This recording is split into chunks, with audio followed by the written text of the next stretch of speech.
I'm going to start by talking to you about the foundation idea underlying the whole of this seminar, which is the Hindu, Buddhist, that is to say Indian, idea of the world as illusion, which they call Maya, M-A-Y-A. This is one of the most rich ideas that has ever been thought by the mind of man, because it has such a great multiplicity of meanings.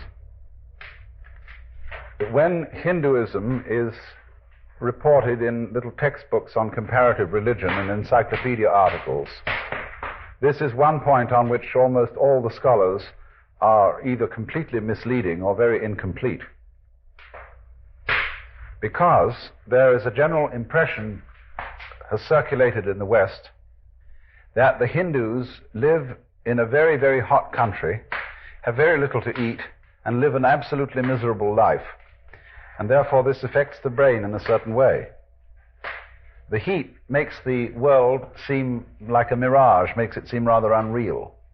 And the extremely low standard of living makes life intolerable, and so they would just as soon believe that it isn't real, that it all has a dreamlike quality, and that the highest ideal to which man can aspire is to escape altogether from this sort of physical existence, which they call samsara, the round of birth and death, and to disappear into a state of rather diffuse consciousness wherein the individuality vanishes and one is simply suspended forever, or in a kind of timeless time, in an infinite ocean of faintly luminous mauve jello.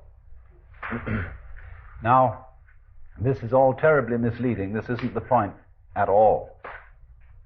And so I want to start then by telling you the many, many things that the word Maya actually means. First of all, the foundation of the word is the Sanskrit root M-A-T-R. And that has as its original meaning, so far as we can trace it back, the idea of measuring or laying out the foundations for a building. And you can see how from that root, M-A-T-R, we derive many, many words through Greek and Latin in the English language connected with measurement. Metric, meter, matrix, matter, as in the saying, does it matter? Does it measure up to anything?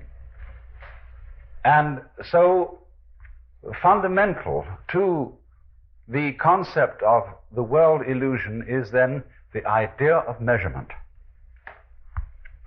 of equating the realities of the physical world with certain systems of numbering, whether it be so many spans of the hand, so many feet, so many paces, so many bongs on a drum, or whatever you've got to be your regular model, your regular system for the whole idea of measurement, is to find an equation between the physical world and something regular, that is to say, with a ruler. Because you see, the physical world is fundamentally wiggly. We don't notice this very much if we live in towns and if we live in ordinary houses, because we build our streets and our homes so as to seem to be non-wiggly. And so we're confronted with tables and chairs and walls and window frames, and we get a sense of non-wiggly reality. And so then we are also always in conflict with wiggliness.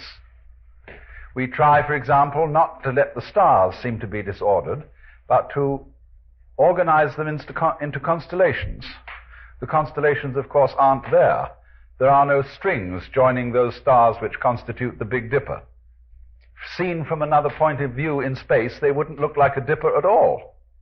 Actually, those stars happen to be fairly close to each other in space. But sometimes a member of a constellation could very well be an entirely different galaxy, millions of light years away. So